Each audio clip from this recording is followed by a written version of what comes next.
Welcome to Heart and Hand, Rangers podcast, the podcast that spent the last few days walking about randomly going, Steven Gerrard, wow. This week on Heart and Hand, Steven Gerrard, wow.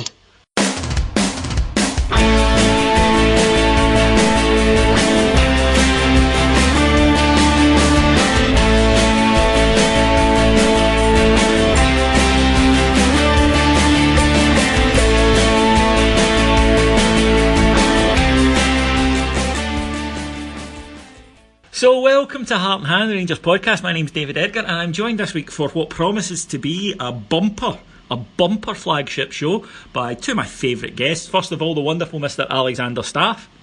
Hiya David, how you doing? I am good, my friend. And the tremendous Mr. Andy McGowan. Hi David, hi Alex. If I was a journalist, then I could call you guys my A-team, get it? Because both your names start with A. And we will come to journalists, using obvious things to... There's so much to talk about, lads. Alex, it's been some weekend. It has, yeah. Friday has obviously dominated everything, I think. So much so that the performance and result on Saturday was almost secondary in everybody's thoughts after the game. It's been quite it feels like a special moment. It really does. It really does feel like something that little bit extra. Certainly a feeling we've not had in a long time. No, Andy, like I say, I made the joke. It wasn't actually a joke at the start of the show. It's kind of what I've been doing, and we will get into what does this mean for us? What does his appointment say about it? We'll get into all that, and we'll try and break it down as analytically as is possible when the host of the show is completely fallen in love. But this is massive, and it feels massive. Yeah, definitely. It's I know we've been kind of starved of the feel-good factor, and there's been false dawns and so on since our survive started, but it really is a massive shot in the arm, and it's allowed the Rangers support to do what we should be doing, which is looking to the football. For too long now, our support have been forced to look at things that are not to do with football, maybe forced to worry about things that are not to do with football, and that's not healthy. It's not healthy for an individual supporter, as we all know and everybody listening will know, but it allows us to get back to what we want to do, which is support our teams and actually look to the future with some genuine hope. I think hope's the wrong word, but something genuine, and the possibilities that lie ahead is for good for once. Been a long time since box office like this wandered into town, Alex. Really it has. I mean, for me, I've thought about it, and I've been through a few Rangers managers in my life, and all of them bring that promise that Andy spoke about there of hope. All of them bring that. Until they do anything wrong, then you can project onto them a bit of belief, and you can think, right, okay, if this person can do that, and if you're naturally optimistic like the three of us are, then you go, okay, right, look at that, that's a good thing, and take it. But the two that have caused this level of bump are the current manager and Graham Souness, and that's no disrespect to the others. We've had some cracking managers in between them, but even when Advocat arrived, it was wow, okay, yep, he's a good we'll look at that, that's a solid track record, he's going to be very good for us. And when Walter came back, it was okay, that's interesting, yep, good, we need a bit of stability. But it wasn't this kind of sheer head spinning, heart beating, everyone talking about is holy fuck, look what's going on, that this is. And I think probably the biggest comparison I could say is that when Advocat arrived, he was he didn't get talked into the job. He wanted the job. He really wanted the job, and he got it because we were the club at the time that he could boost his profile off. And I think with Souness and with Gerrard, because it's come after a period of doldrums, then it's more like a case of this is good for our profile as well. I mean, it was good for Souness, it'll be good for Gerrard, but it's also fantastic for us in terms of feeling like Rangers again. Yeah, that's all fair. Yeah, I would say, and it's maybe just because I was a bit young for Souness. I was only 5, 6 when he came in, so obviously I didn't quite get all of that at the time. I would say Le Guen came in with a certain amount of excitement and promise as well. Yeah. Very quickly faded, of course, but because of his track record and because we just went through, the kind of end of the McLeish era, which didn't go well, that heightened that as well. But even all of them, I would say this is.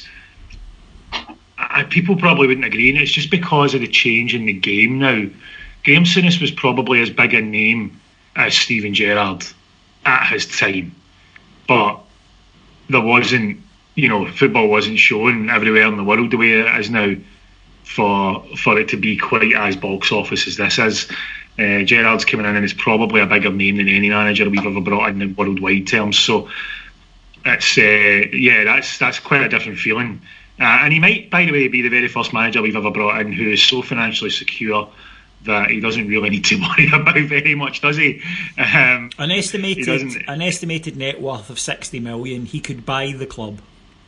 Yeah, he really could. So he's not going to be too utterly reliant on the wages that we give him. It'll almost be they're nice guys, thanks a lot. It's kind of like freelance work almost for him. So yeah, I mean, it's very, very different. But what I found and what I saw and what I think heightened the excitement somewhat, because there were some people on the fence, and when the news kind of broke, natural optimists like ourselves went from, well, this is a risk, to, my God, imagine this works. Yeah. We've kind of went to that stage where we went, oh wow, the potential for this is amazing. Not everybody's going to do that, we know that. But after his first press conference, I think a hell of a lot of people who were on the fence have turned and really joined the Steven Gerrard express as such, because he just exuded a certain amount of gravitas, didn't he? He just looked like a man who absolutely found himself comfortable in that role, and that is something we've maybe not seen in a while. Andy, let's much as going over a fine meal and savouring the taste as they come back to your mouth, let's go back to that press conference on Friday. Glasgow was at fever pitch, the blue 2/3 of it anyway. Actually, of course, and Celtic fans are always fever pitch when it comes to any Rangers announcement, but thousands of people turned out at Ibrox to meet him. Press from all around the world was there. It was carried live on Sky Sports News. It was made the main news of TV stations in the UK. It made the news in America. And my nephew, who has been on the show before, Donald, is an engineering project worker over in Malawi. And he said it made the local papers in Malawi, not just the national ones. He said there are people there are villages where they don't have electricity, but they know that Steven Gerrard has been appointed the Rangers manager. Ibrox felt at the epicentre of the world. He strode out there. For bears our age, it was Souness again. It really was reminiscent of that. And then proceeded to, I think, just light the blue touch paper of excitement with his words. Yeah, it was fantastic. I know that we've got to live in the context of where we've been and how we kind of view ourselves and how others view us at the moment. A lot of Scottish football, I mentioned the Daily Update on Friday, they quite like where we are. They like us to be in the box that we're in just now, which is a kind of pale shadow of our former selves, hamstrung to the point where the kind of notion that we could ever get back to where we want to be and where we were is a very, very distant possibility. And they get their wee victories against us and they're able to laugh at us when they can, and even when they themselves have no kind of position to laugh at us. I'm talking about Aberdeen and Hibs here, even Kilmarnock. So to see us kind of grab the initiative by doing something so astronomically bold in the context of Scottish football, and actually see him walk through the doors in the Blue Room, and it did take me and you, Davey, of our age group, back to the days of Souness and him walking in, and what a kind of astronomical thing it was for that to happen. And there was a kind of a sense that at that time that, well, this can only end one way, and it's with us coming back and with us winning things. And that's the kind of sense that we get just now. Regardless of anything, that he walks in that door and he talks the way he talks, not only in his press conference but in the BT Sport interview, which I thought was even better because there was better questions getting asked of him. And you listen to him, and your kind of irrational side comes in, and the emotional side, and you say, "My God, I love this guy, yes. and I want him to succeed so much, and I can't see him not succeeding." But even when you temper it with the reality, which is we're up against a very strong Celtic, a club who have undoubtedly, I don't know, a decade's worth of financial advantage over us, and we obviously have our own financial kind of problems to get over, or to kind of allow us to get to back where we were. But even with all that, you still sit there saying, I've got belief. I actually go into the next season, we should be looking to win the league.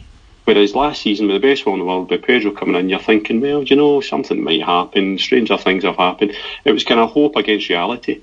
So I'm hoping that it gives the club real intention and real purpose, and it gives the support an actual focus and belief, because what we've got just now in the support is, I don't know, I think it's just a case of we know where we are, but the reality is so biting that we don't like it, and that's why we kind of flounder. Even if you go online, you see it, it's just constant bipolar positivity followed by negativity. We don't know where we are, we don't know our place in the world at this moment in time, and I think that kind of puts us back to where we want to be, at least in stature. Now we need to do it in the football part. Absolutely. Alex, I will admit that I am completely head over heels in love, as my wife, Stephen, formerly Sally, will tell you.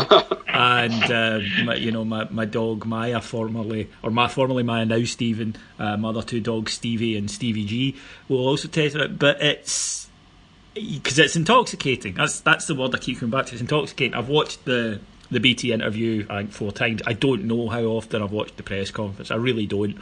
So yeah, I am quite open about I'm getting swept up in it. I don't care.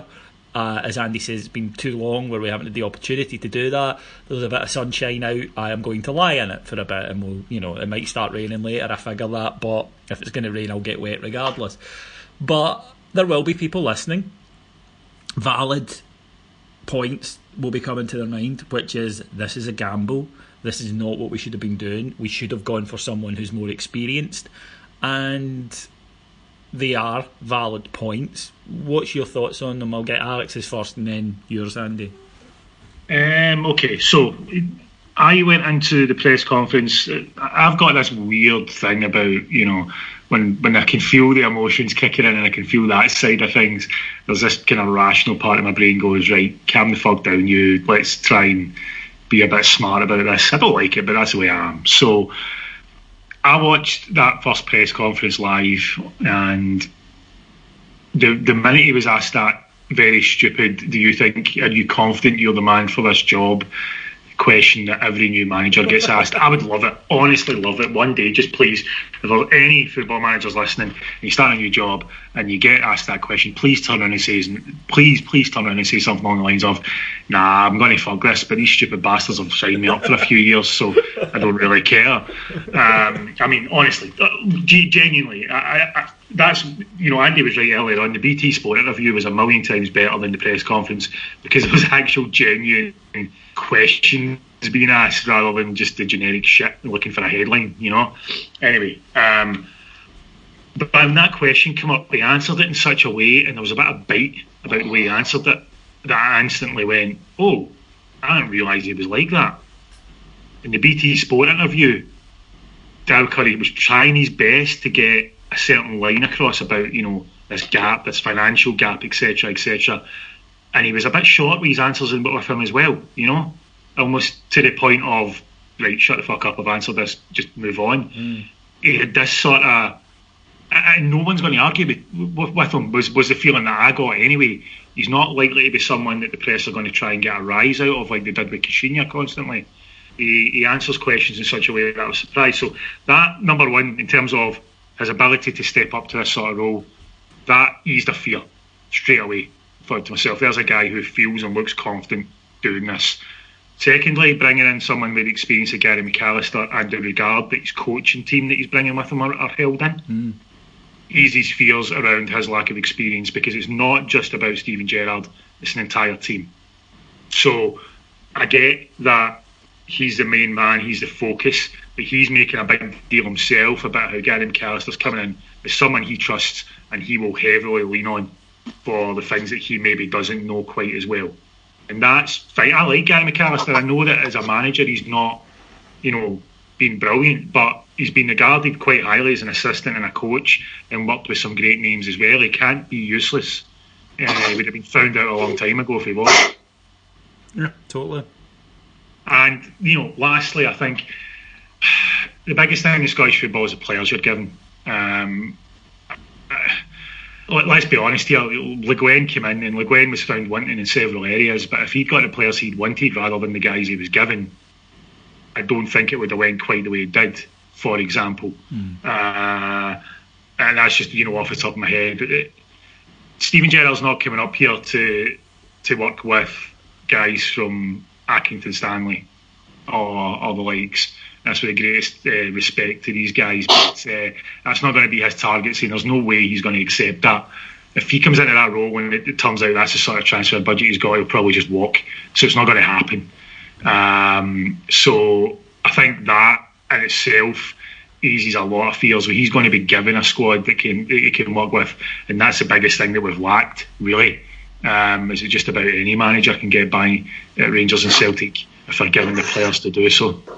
That's a fair point. Andy? Well, guys, as you know from our fabled WhatsApp group, my first reaction when I heard that Gerrard was a serious contender was that why are we going for an under-20s coach to an under-18s coach? That was. I've got it screenshotted, all of you. And I went to my bed that night and I woke up and I bounced out my bed and I thought, holy shit, Steven Gerrard. And it probably wasn't based on any kind of rationale at that point. This is where I like Alex's rationality about things. He can take things and take emotion at it and look at it, which is a very, very hard thing to do. And I'm aware that I can do that myself, but I like to let the football support or the Rangers support in me take over, because that's what it's all about. So once I thought about it, and I actually thought King captured it quite well during the press conference when he was talking about ticking the boxes. First of all, I thought to myself, well, here we've got a guy that is going to capture the imagination of the Rangers support, and here we've got a guy that all the kind of peripheral stuff about stature that we've spoken about, he brings that to us. And beyond that, he doesn't have experience, but what he does have is he's an absolute born leader, right? And I don't think there's any doubt about it. And we've spoken about the fact that as a player for a very, very young age, in fact, as soon as he hit the first team at Liverpool, he carried himself in a different way from his peers, and that's why the likes of him went on to do greater things than the guys that came through at the same time. So he's an absolute leader, he's a winner. Being in that pressure pot at Liverpool, a massive club for so long, and being an England captain or being an England squad at World Cups and so forth, what that does is it kind of forges you and gives you tremendous resilience. He's going to need that here. God knows he's going to need that up here. He seems to be absolutely committed to what we're looking for him to do up here.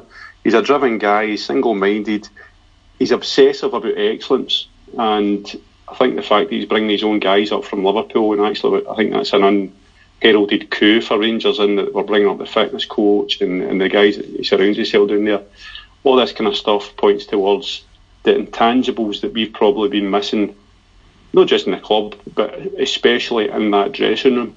The absolute undying will to win. The kind of the thing that Souness brought. And I'm really sorry to keep harking on about the parallels, but anybody that was around at the time of Souness and coming in will know exactly what I'm talking about here. All they spoke about was being a winner. Every player he signed that stayed for any length of time was a winner. Anybody that wasn't quickly found themselves out the door. And what it done was it generated a mindset at the club, which was that second is no juice, and that if you're playing at Rangers, winning is the absolute. And I think we've paid lip service to that over the last 4 years, because I think publicly we could never ever say, well, winning's still paramount, but we know our limitations. I think that was the kind of unspoken subtext. We knew we weren't good enough, and in reality second was good enough just now. If we finish second this year, then that proves to be a decent season in terms of position. But going forward, and it'll be dependent on the players he brings in, but I would expect the players that are brought in to have the same characteristics that we see in Gerrard as a player. And I would then like to think that we'll see a kind of spin-off, and that the better players that we've got in our squad just now feed off that, and they actually bring themselves up to a level. And the ones that don't should fall away. So, as I say, my initial reaction's inexperience, but then once you look at all the other things, as Dave King said, tick the boxes. What you've got there is a kind of identikit guy of what we need to actually shake things up big time.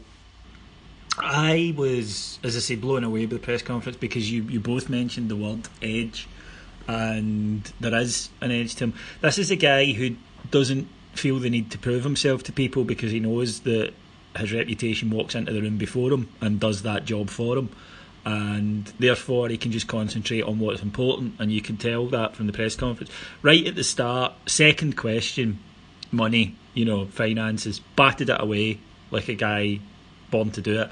And as Alex touched upon, they're not going to be able to take the piss at him. It's just not going to happen. The fact that the rest of the world's media are looking in, I think, has embarrassed the Scottish media a little bit, or they've embarrassed themselves in front of it, because the kind of shite that they come away with is being held up to ridicule by people who actually know what they're talking about. And they're just not going to be able to pull the shit on him that they pulled with Ksenia. Then there's, as I say, the fact that he's a very impressive character. And he said something that just made me think he gets us, where he said, I'm not going to be one of these managers who goes on and on about philosophy. We need to win. And that sounds cheap, but it's not. We saw that with Warburton, where the philosophy, not just at us, did it at Nottingham Forest as well, so it was him, it wasn't us, that it did trump it to a degree. I don't think he's like that. I think he's a guy who just wants to win trophies. I don't get the impression he's particularly fond of Brendan Rodgers. And I think that his press conference again, when he was asked about him, I'm fine with Brendan Rodgers, and that was it. Just get this stupid question out of my way. I'll answer it politely, but don't bring that up again. And it was suddenly somebody that you just thought, yes, he gets who we should be. He has all the attributes that I think Rangers have lost. Because when Alex, you mentioned Paul Le Guen earlier, remember when a bad season for us that necessitated a new manager was not winning a trophy? Yeah, that's what we've lost, and we need to get that back. Now, I could sit here and quite happily talk about Steven Gerrard all day. Again, trust me, people around me will know that I am spending all day just going, Steven Gerrard, but isn't he lovely? But we should move on to how he's going to do that. And a lot of rumours swept Ibrox at the weekend, and we're all over Glasgow social media about investment. There was going to be a press conference today, on Monday, for those listening later in the week, and there were going to be big announcements. Heard everything from David Murray, Michelle Moan was joining the board, various random sheikhs, John W. Henry, you name it. If people could draw a line to it that made some sense, and you can make a connection to all the names I mentioned there, then you could see it. When that announcement came, it wasn't in fact a press conference, it was a press briefing, and that is different. And Dave King said that there would be a share issue which is going to raise £6 million, and that there's no external investors at the moment, additional investors, people who are already there.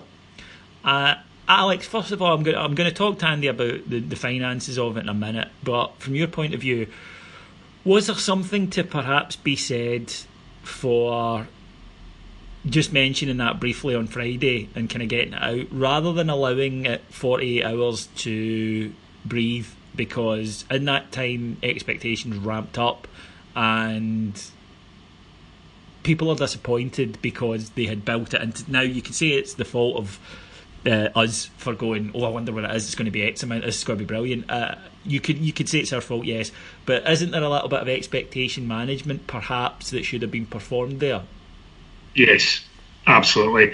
Even if they've made the mistake, I think, of not quite realising what reaction's going to come to it, there should have been a louder noise about it not being a press conference for a start, because that did raise certain images, certain expectations straight away. You're not going to call a press conference just for a couple of throwaway lines.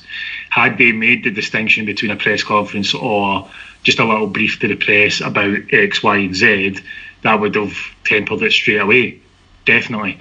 Because if Dave King holds a press conference, that's live on Sky Sports News at the moment, given what's happening with Gerrard, etc. If that had been a full press conference, that would have been on somewhere.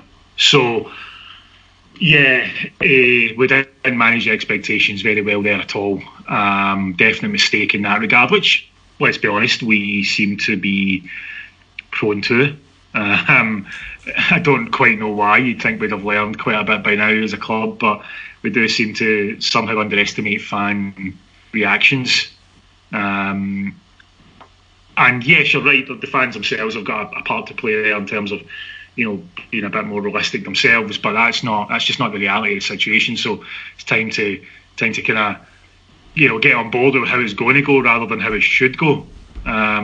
So yeah, I would agree. Dave King and whoever in the media team made that sort of choice and leaked that sort of information, made a bit of a mistake there, definitely.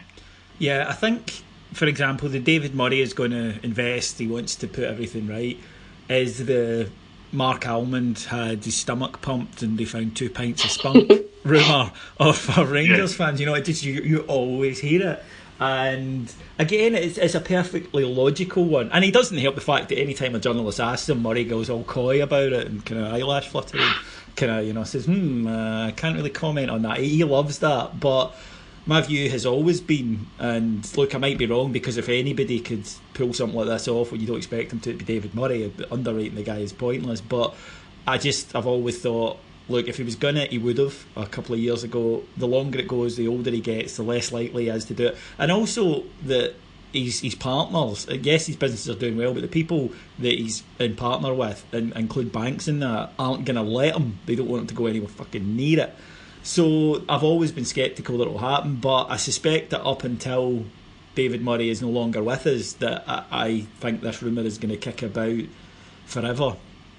And like I say, I can't 100% rule it out. A terror gripped me at the weekend, and I saw a lot of people saying, well, you know, taking David Murray's money or 10 in a row, what would you prefer? It's like, well, do you know the reason Celtic are up for 10 in a row? David fucking Murray. So I'd ask, I would counter that question. There was another rumour during the week, a name that you never quite mentioned during the list, Red Bull, right? Oh, yeah. So I'm going to ask the Rangers fans this question, and it's in relation to the David Murray one. Would you change our name to Red Bull Rangers to stop Celtic winning 10 in a row? I wouldn't. No, me neither. Andy? So, you know, that's a kind of similar situation. Bringing David Murray back in after everything that's went on, after everything he'd done at the club, is about the same. You know, if you're willing to say, I would take David Murray's money just to stop them winning 10 in a row, then you cannot say you wouldn't change us to Red Bull Rangers to stop them winning 10 in a row, because that's probably more palatable in many respects.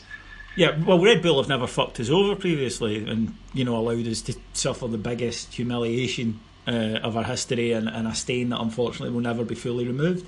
And that's the thing about Murray, he can't turn it round. Nothing he does would turn it round. For me, and I'm sure there are people out there who disagree with me, but for me, no, never.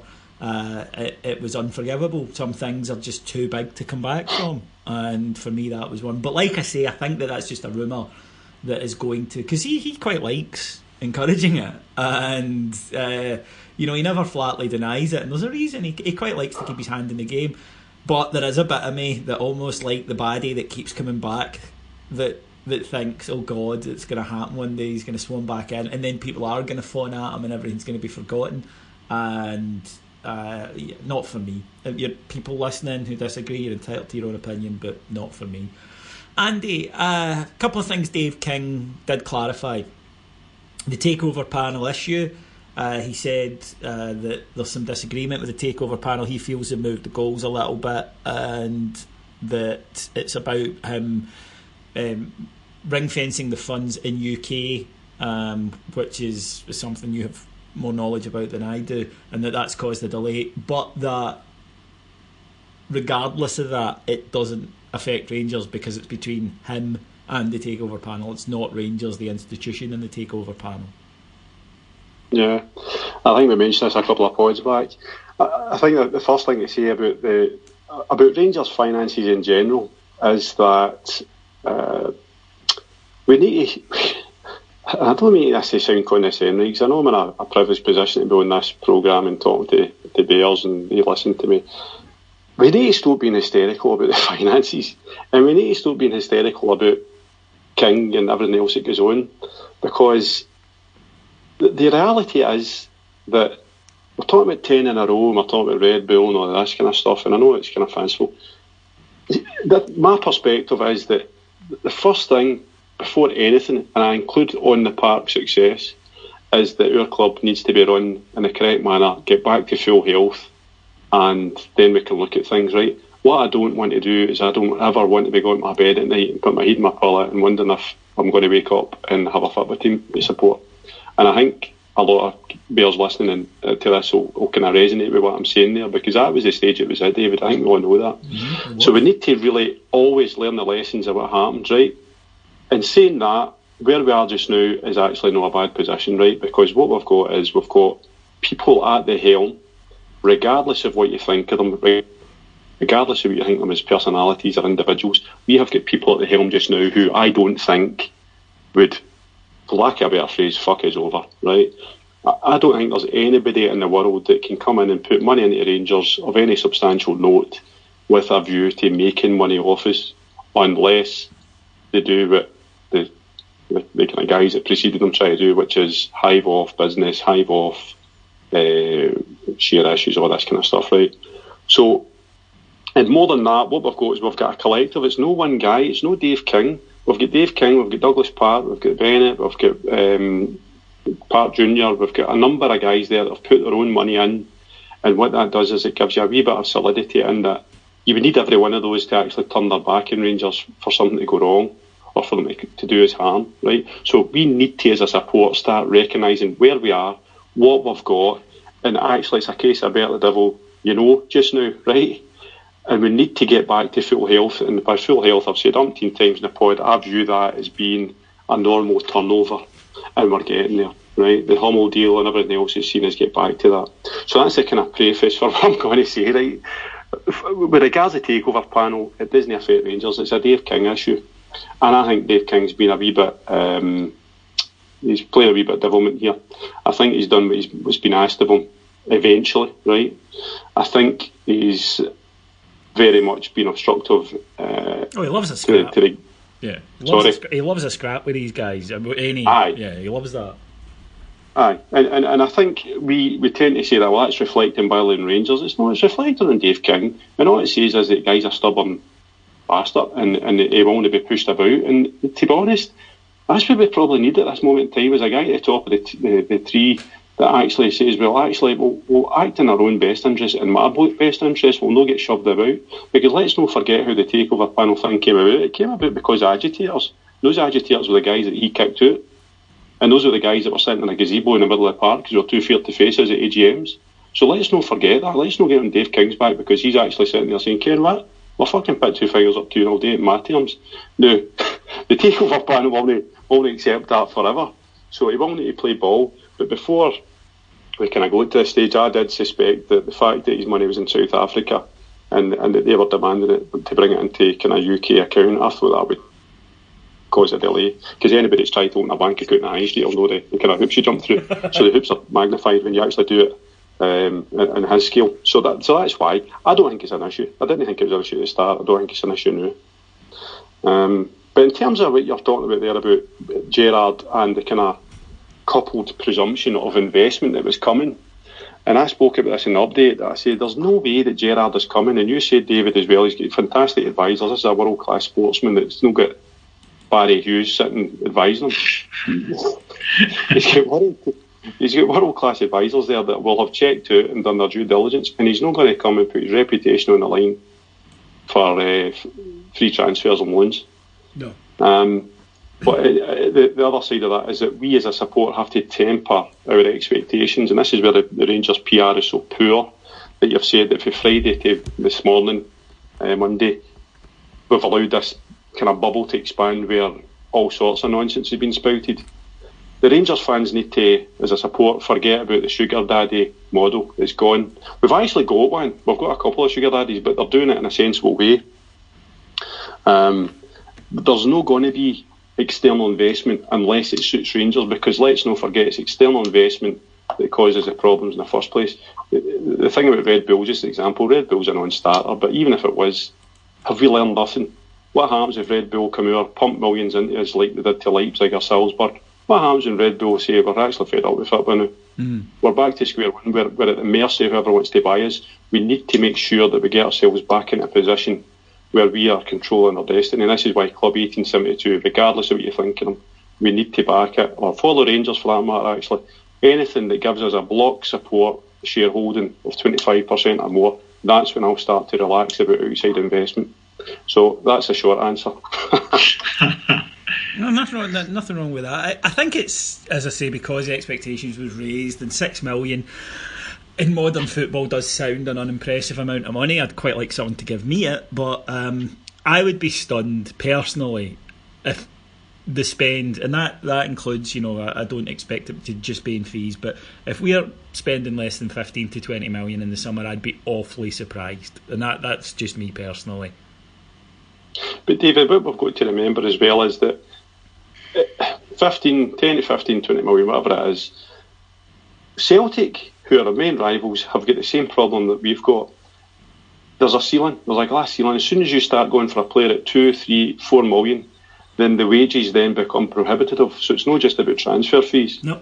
And Celtic find that as well, and there will become a time when it equalises between us and Celtic to a degree where we are going for the same types of players again. It's not quite there now, but before the crash, if you like, invariably we would go for a player, Celtic would be going for that player as well, because it was the same market we were dealing in.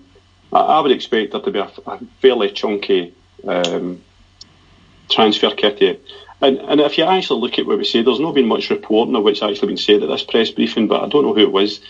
It's basically, what he said is that we're thinking about 6 million will come for this year. That's right. That's not the transfer kitty, that's just additional funding for the club. That could be used any way he wants. The King actually says we haven't decided. We're thinking about 6 million new cash from the loans.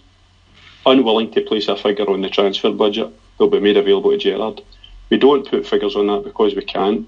So basically what they're saying is Mark Allen, Gerrard and the scouting team will come back and say, right, we've got this target in mind, and they'll be viewed on a case-by-case basis. And if they're within the realms of possibility, they might push the boat out, they might no. That's what happened with Pedro last year. Well, I sincerely hope that Steven Gerrard does a bit better than Pedro. I would be awfully surprised if he didn't, in all fairness, when it comes to spotting players. Right, to Saturday. It's a game of football that we all love, and whether we're getting swept away by handsome Scousers or not, we picked up at Ibrox on Saturday to take on Kilmarnock. We hadn't beaten all season, finally did, with a 1-0 win with my departing son David Bates getting the winner a few minutes from time. And it was a strange game, Alex. It was. It wasn't the highest quality football match you'll ever watch, and I thought there was a lot of effort from both sides without an awful lot of quality. Kilmarnock possibly should have taken the lead in the first half. A great double save by Jack Anick from a free kick in the rebound. Rangers hit the bar, a looping header from Jamie Murphy after a lovely cross from Andy Halliday, and that pretty much was it for the first half. Into the second half, Rangers, who of course were handled by Jimmy Nicol and Jonathan Johansson, who, as an aside, we should probably discuss because I think they're both leaving. But they made a change where Jason Cummings, who'd been playing in a kind of number 10 just off the striker role that I really don't think worked, but he was ill in his defence. He went off at half time. Ross McCrory came on, and a wonderful stat about Ross McCrory: he made more tackles than any other Rangers player, despite only playing 45 minutes, which tells you something. I thought he had a very good second half. The team then began, I felt, to dominate territorially. I really don't think Kilmarnock ventured into our half that often until they tried to get a late equaliser. Rangers utterly dominant. Poor in the last third. Our final ball was poor. We didn't create the chances that you would expect from a side who did have the possession that the midfield was granting them. Sean Goss, who hadn't seen in a long time, Sean Goss comes on with about 15 minutes to go, because we didn't have any strikers on the bench. Sean Goss, probably the most attacking player we had on the bench. He comes on, we get a free kick, beautiful delivery from him. David Bates rises 1-0. I thought we deserved it, Alex. It wasn't a great game, it wasn't a great performance, but there was effort, there was some guts, not a lot of quality. Probably what we've, you can't really expect much more from this side that is already, I think, apparent that it's going to be broken up quite severely in the summer. Yeah, you're right, there wasn't an awful lot of quality in the game. I thought Rangers started with a decent intent and looked, given everything that had happened in the past week or so, being disruptive, and even the positive stuff like Gerrard is disruptive. There's, to the playing squad, that's not a normal, ideal preparation in their mind. I thought they started okay, but then Kilmarnock sort of woke up a little bit. There was one chance Jamie Murphy had just outside the box. I don't know if you remember, he dragged it just wide. And that seemed to be a little catalyst for Kilmarnock, because up until then we'd pretty much camped in their half and played decently, and that seemed to wake them up a bit, and they thought, oh right, okay, they're not quite as weak as we expected them to be. Let's start breaking this game up a bit. And it became very stop-start after that in my eyes. A lot of fouls. Can I just say, by the way, I don't say this too often. I don't say it often enough, personally. I get a bit of stick for not saying it often enough. The referee was horrendous, especially in that first half. He was terrible.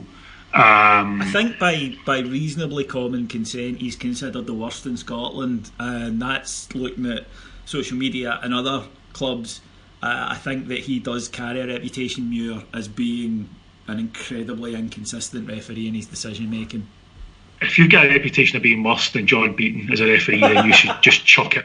You should chuck it. You should not be a referee. You can't.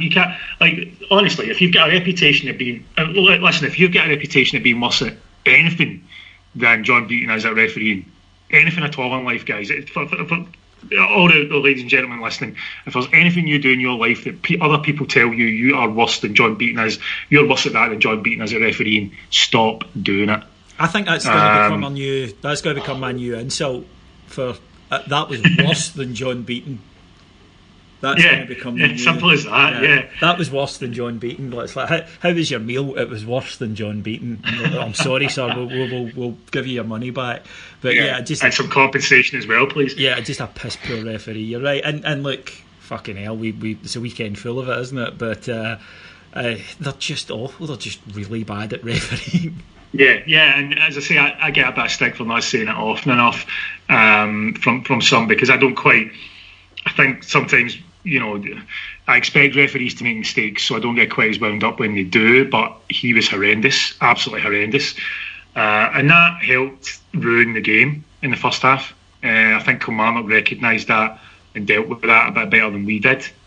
Started to win, daft little fouls, stuff like that. The Jack Hannock save was excellent, that kept us in it. Second half, you're right, I thought we deserved the win, but it just wasn't great quality. There's a little bit of imbalance in the team at the moment.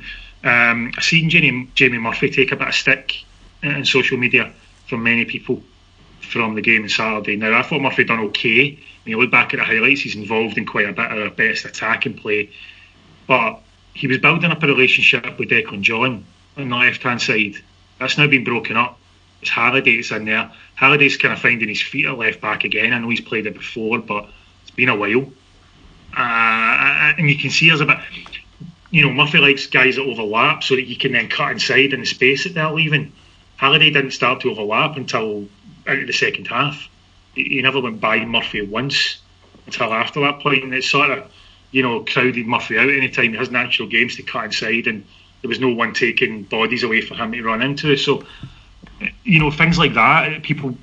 you could focus on one player, but there's just that bit of imbalance at the squad at the moment, a little bit of lack of continuity. Yet again, another central defensive partnership. I know they've played together before, but it's a change from the game before, which was, all of these things, they add up. They definitely add up to expected quality and confidence in a squad. And this is a squad which doesn't have a hell of a lot of quality and confidence. So yeah, you're right. We deserved the win, but anybody thinking we were going to play brilliantly on the day would have been, quite far more optimistic than I am. Let's say that, because Everything pointed towards the sort of match that we got, and I was just kind of thankful we managed the 3 points in the end, honestly. And it was about the win. We haven't beaten Kilmarnock all season, and I thought Kelly in the second half particularly really defended well, but sat in for the draw. I think when they took off Boyd, look, he wasn't having a good game, but he is talismanic to them. I thought that was an indication. They replaced him with a midfielder, and I think that was, we are quite happy with a point. If we nick one, great. If we don't, fine. We won't concede. So credit to Rangers for keeping going, and something that they haven't done enough. They showed a bit of heart. They did keep going. They kept fighting. I thought the second half was decent, and I've watched the game back, because although we don't create as much as we should, it's because of a lack of a good quality final ball, which is a concern, we know that, but it's a limited team, there's no point kidding ourselves on here. But I was impressed with the midfield, up against a good midfield, much vaunted. We've gone on about Mullen, but Chabola's a good player as well. But I thought that the three of them got stuck in. Dorrans, who had a very, very poor first half, was better in the second half, still wasn't great. But I thought McCrory, who has struggled lately, I think mainly due to fitness, but it was on Saturday I felt his talent shone through, and I think ends the debate about whether or not he's a centre back or a defender. Aye, McCrory in the second half, I don't think it's an exaggeration to say, kind of changed the game for us, because what he brought in was lots of bite. I know that's not saying much in our team, because we're not exactly a physical team, but he came in, started putting himself about, and he actually let their midfield know that actually you're not going to get it all your own way. It also allowed us to move Dorrans up the park a wee bit. I was really disappointed with Dorrans in the first half. I thought it was very poor, just by the very fact that most of the stuff that came through him was getting passed back the way. I want to see him take responsibility and do what Jamie Murphy does, which is not take people on, but actually try and make things happen, not to be content to pass the buck. And I think he gets more opportunity to actually be creative when he's further up the park. So McCrory coming on in the second half just gave a wee bit more balance to the midfield and helped counter, as you say, Davey, Kilmarnock's very strong midfield. I think Kilmarnock have had an exceptional season. They're getting away from it, and Clark's made a huge difference to them, because what we shouldn't forget is they're extremely streetwise. And that day a referee was letting them do it. and this is one of the things that we're no streetwise. We still try to play in a nice manner, and we need to change that if we're going to be serious about winning things going forward. I think we will. I think we're going to have a massive injection of that, because you're right. I mean, Malumbu, they're not doing anything illegal, but they're not kicking you off the park or anything, but it's, as you say, the gamesmanship, the streetwise stuff, the spoiling the game. Alex hit upon it in the first half when we were starting to maybe get a bit of a rhythm. They stopped the rhythm, and that's what you do. I mean, that's common sense. And as they dropped deeper, eventually they had 2 banks of 5. There's no other way to describe it, and they were kind of holding on for a point, hoping maybe Jones could break it away and do something for them. And it was a tough match for us. It wasn't an easy watch, but 3 points was all that mattered.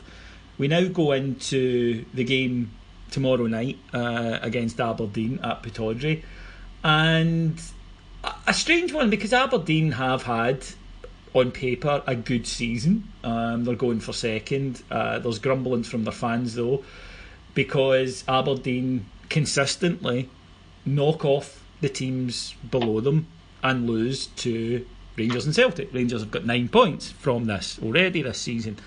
They are a little bit of a conundrum in that regard, and on paper you say this is a very difficult game, and yet you look at the last 3 matches, even 4 of the last 5, and you think, is it? It's an odd one to call, Alex. It is, yeah. It's hard, because every time I kind of look at Aberdeen and try to analyse them a little bit, as you say, get in with form and stuff like that, all of that seems to go out the window the minute they're playing ourselves or Celtic. They can be in really, really good form, and then they just don't seem to bring that to those matches. And saying that, I look at our team at the moment, and I just wonder if, are we going to have enough about us to go and affect the game, even if Aberdeen don't play that well? This one, Aberdeen are a conundrum, but we kind of became one as well in the past month or two in many ways. So it's a difficult one to call. I think that we're certainly capable of beating Aberdeen at Pittodrie, even with what we've got at the moment. We've proven that. I think that Jimmy Nicholl spoke about it being an absolute must-win for us, and I just wonder if this is yet another situation where we're relying upon players who don't seem to have that step-up mentality at the moment to step up, and that's a slight concern. Are we putting a bit too much pressure on them? I don't know. I'm not saying that we shouldn't be putting pressure on them. What I mean is too much pressure for them personally, rather than there should be that kind of feeling of, right, we really need to win this. The second place is vital. That should be there. But I'm sort of worried about telling them that. You know what I mean? So yeah, it's a difficult one to call. Aberdeen made a couple of strange selection choices against Hibs at the weekend as well. Ryan Christie started in the bench. Adam Rooney started in the bench. Did a young forward playing in his place. Dominic Ball was playing in midfield, which he doesn't often do for them. So I don't know if they were actually thinking more about this one against us than they were at the weekend against Hibs.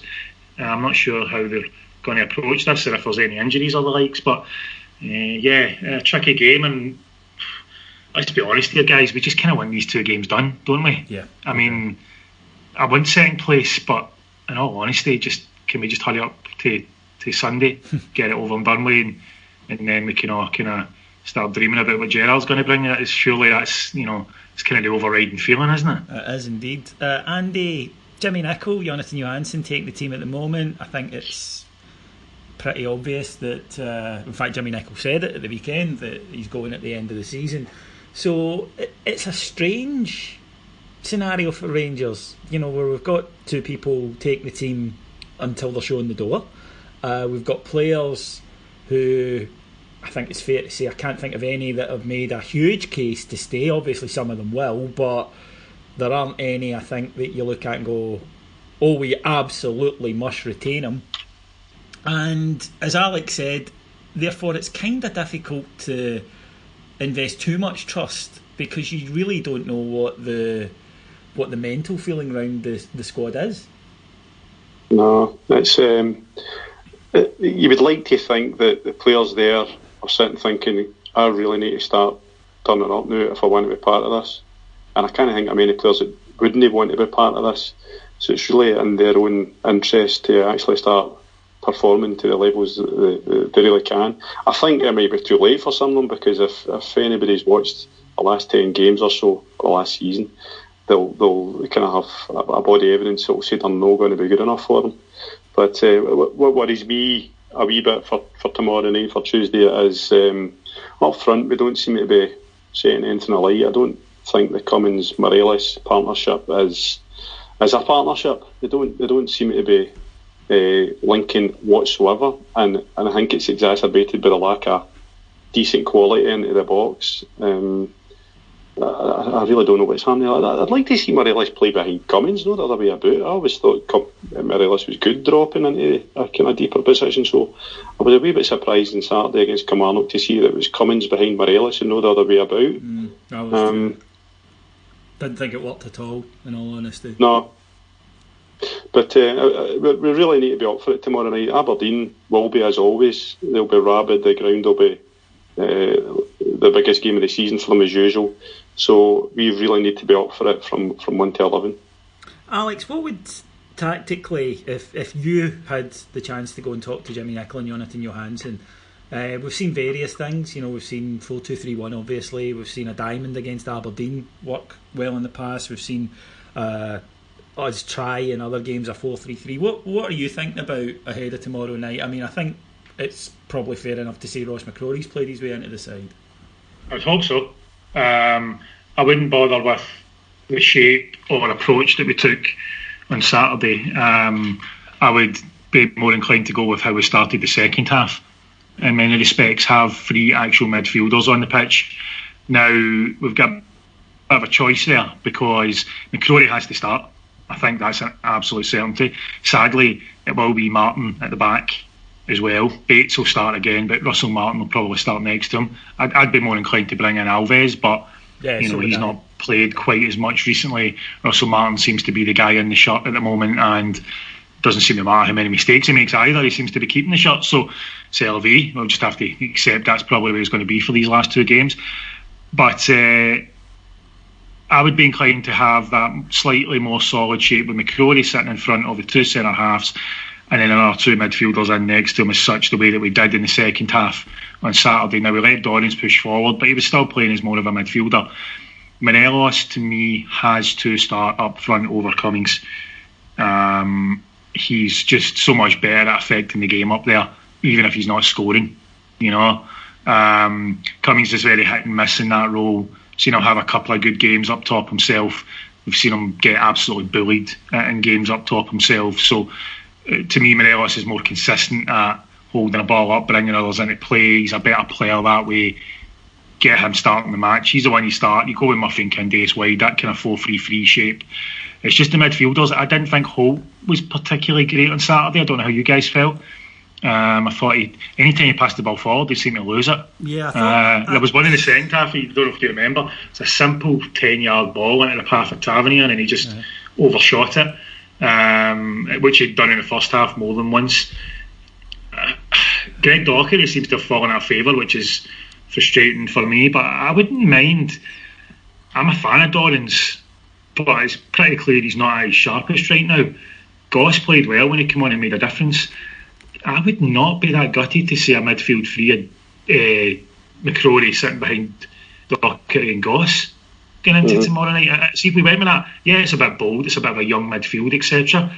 I'd be fine with that. I think when Docherty and Goss were playing well together, with Windass in front of them, there was always that feeling that if they had someone behind them, it would free those 2 up to play even better. There was always that feeling, and I just think that might be worth a little shot.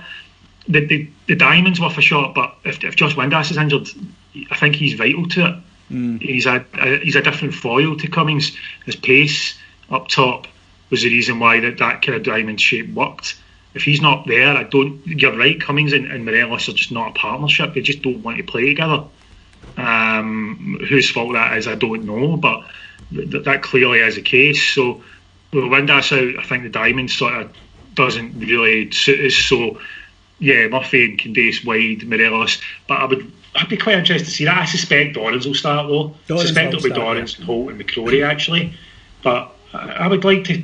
Goss, I thought, done well when he came on and made a difference, so wouldn't be adverse to him starting. And as I say, Docherty's proven a bit in the past. I don't know why he's so suddenly out of favour. This is just based on theory, right? It's because we've not seen it, but I remember at the time thinking I would love that midfield three that you just mentioned, because you've got your holder who can tackle and organise sitting, you've got a passer in Goss, and you've got a runner in Docherty, and to me they complement each other because each of them does something that the others don't, and I like it. That is it too big a gamble? On the one hand, you might say it is, but then what if Jimmy Nicol and Jonathan Johansson got to lose? I mean, they're not going to be here anyway, regardless of what happens, Andy. So I'd like to see it, but I suspect Alex is right that I think that Holt and Dorrans' experience will win over.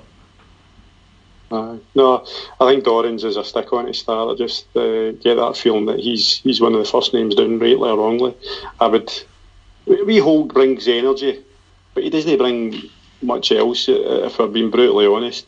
And what Goss does bring is quality, because he was on the park for 15 minutes on Saturday, and it was his one bit of quality that got us the goal. And I just think he's a far better all-round player than Holt. And even if he does have a wee bit of deficiency physically, in terms of winning the ball and stuff like that, as you're quite rightly saying, if McCrory's sitting there, then surely that should offset it. So I would like to see Goss before I would like to see Docherty, to be honest. I just think Goss is a really good player, and I think we just tick better when he's in the team, and I've no idea why he's fell out of favour so badly. I think we'll see the best of Docherty next year rather than the next 2 games, to be honest. I think that it's you need to look at what you're not getting as a team rather than individuals. And Saturday it was really clear that we were lacking quality in the last third. We were lacking that final ball. And if you have someone who can produce it, you need to find a way to get him into the team. And that's kind of where I would be with Goss for tomorrow night, Alex.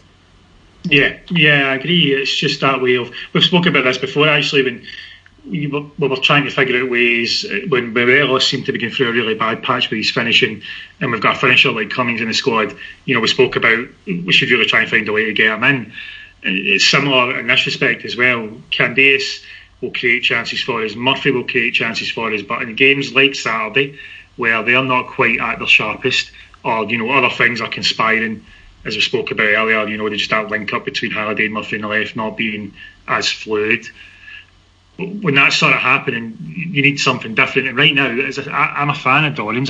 I think he gets some undue criticism, but even I can recognise he's nowhere near where he should be at the moment. I think it's a fitness issue. I think it's a confidence issue.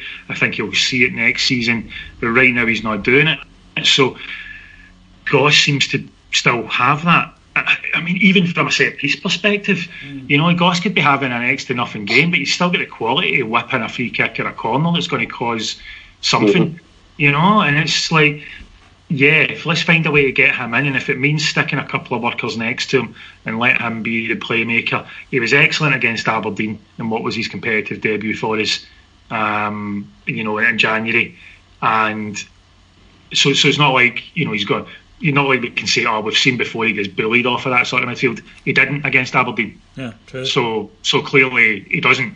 So, let's try and find a way to get him back in. I think he done enough as well to deserve a start. I just worry that, as you said, the experience factor and such like might just come into play first, and they might think, he done really well coming off the bench, so we'll use him as that sort of player again for this one. Just saying he done that well, so maybe this time around we'll give him half an hour or something like that, rather than pitching him in from the start. I understand the theories behind it. It's just, for me, I would really like to see Goss definitely. I think McCrory has to start, and I would like to see Goss starting as well. Okie doke, lads. Prediction time, Andy? I think they might struggle a wee bit. I'm going to go for a score draw. Alex? 2-1 Rangers. I'm going to echo Alex's 2-1. So by majority, that's your bet. 2-1 Rangers for tomorrow night.